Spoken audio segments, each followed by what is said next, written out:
Remember when every pub had a big cloud of smoke over the bar, and people could guess your job by the brand of cigarettes you were smoking? There was a time in Britain when cigarettes sat everywhere.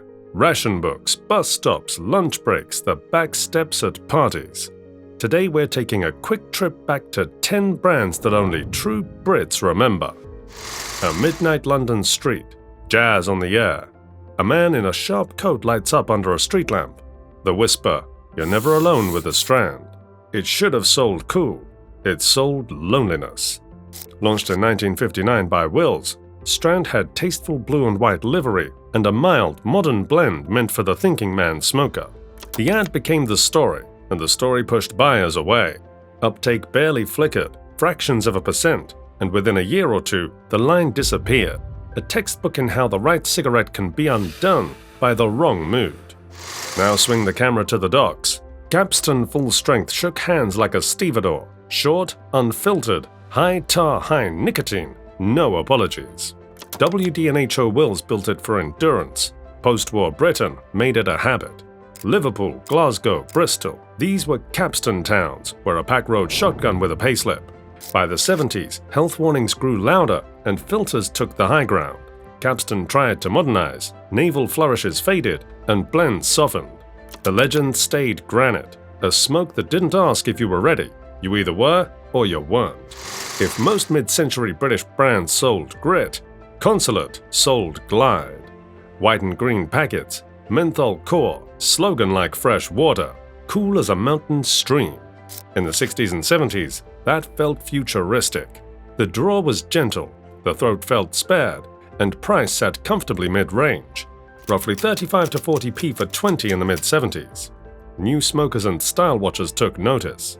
Menthol's halo dimmed over time, and decades later, regulation finished the job. Menthols are now off the UK shelves. Still, say Consulate, and you can almost taste that crisp, minty first drag after a night out.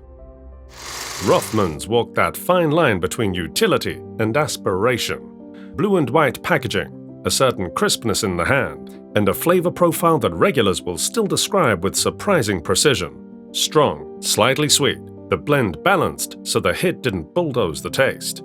The brand attached itself to sport, to speed, to neat uniforms and winning margins, and that halo mattered. Price told the same story. By the late 70s, a 20-pack at about 40p put Rothmans shoulder to shoulder with Embassy, clearly above the bargain tier. Later, decades softened the edges. Tar and nicotine levels came down. The old king-size character blurred under corporate reshuffles and standardizations, but the memory of the original line endures.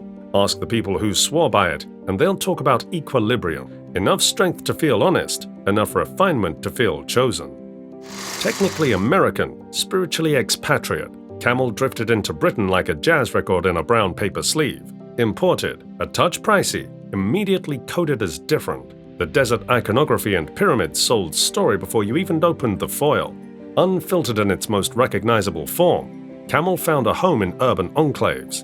London, Edinburgh, Brighton, where artists and readers and club regulars compiled their own identity kits. Part of the appeal was scarcity. You didn't see Camel in every high street, and that kept it special. Through the 80s, there were pushes with filtered versions, attempts to shade into the mainstream, but homegrown brands at easier prices always had the advantage. Globally, Camel remains a name with reach. In Britain, it's more of a memory, the cigarette you bought to stand out rather than blend in. For some, that was the point. Say it out loud and you can hear the brass band. Senior Service, the nickname of the Royal Navy turned into a brand. Gallagher took that patriotic imagery and wrapped a serious cigarette. Unfiltered, full-bodied, proud of the burn, in a white pack marked by an orange-blue stripe and maritime motifs. Through the 50s and 60s and into the 70s, it read as premium without peacocking. Early 70s pricing around 50p placed it in the mid to upper bracket, where you felt you were buying into something sturdier than the everyday. It wasn't Capstan-level gravel, but it wasn't for delicate palates either. Filters eventually crept in as the market shifted, yet the identity was tied to older rituals and older rooms. By the early 2000s, the lights went out. What stayed behind is the silhouette, anchors, flags, duty. A cigarette that leaned into tradition until tradition ran out of road. There was a period when Embassy was the brand, not just a brand. Imperial Tobacco launched it early, refined it hard, and by the 1960s, it sat on the throne, top selling from 1964 to 1970, claiming something like 24% of the market in 1968. The pitch was sweeping and confident. Inhale to your heart's content echoed through TV sponsorships, billboards, and the coup that made the kids jealous and the parents practical, the coupon scheme. Save enough and you could send away for a kettle, a bike, an appliance that made your living room feel like an advert brought to life. Embassy Gold tilted premium. The baseline kept the middle sweet. Medium-bodied, smooth, not rough on the throat. It did the everyday job well and told you so in polished red and gold. Health campaigns got sharper, taste shifted, and by the late 80s, Embassy's hold loosened. The name lives on, but the Britain-dominating variants are museum pieces now, remembered in glove boxes and handbags and scrapbooks of traded coupons. If Embassy was the establishment, Number 6 was the hustle. Launched in 1965, Players Number 6 answered a simple question. What if the filter crowd could have something affordable that still felt like a proper smoke? The blue and white packet popped up in a jacket pocket, and the taste aimed down the middle, full-bodied enough to satisfy, friendly enough not to scare newcomers off. It caught fire among the young and the working class. Factory floors, cab ranks, bike sheds, everywhere you turned, there it was. In the early 70s, you could pay around 20 to 25p for 20, a budget-conscious deal. Then came a structural twist that changed the plot. In 1978, taxation was harmonized so cigarettes were taxed on retail price rather than tobacco weight.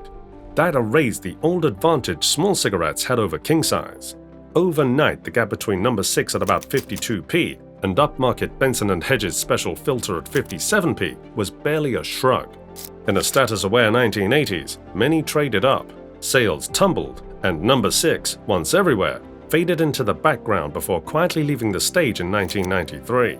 A brand built on value lost its superpower the moment the maths changed. Named for an earl dressed in red, white, and black, Craven A built its house on one word: smooth. Launched in 1921 by Carreras, it leaned into filter comfort and a famous promise: will not affect your throat. That reads like time travel now, but worked then. South of England's strongholds, London, Surrey, Kent, gave it a steady audience that wanted refinement without flamboyance. As ownership shifted and the 80s reshaped the shelf, its pressure faded from Britain.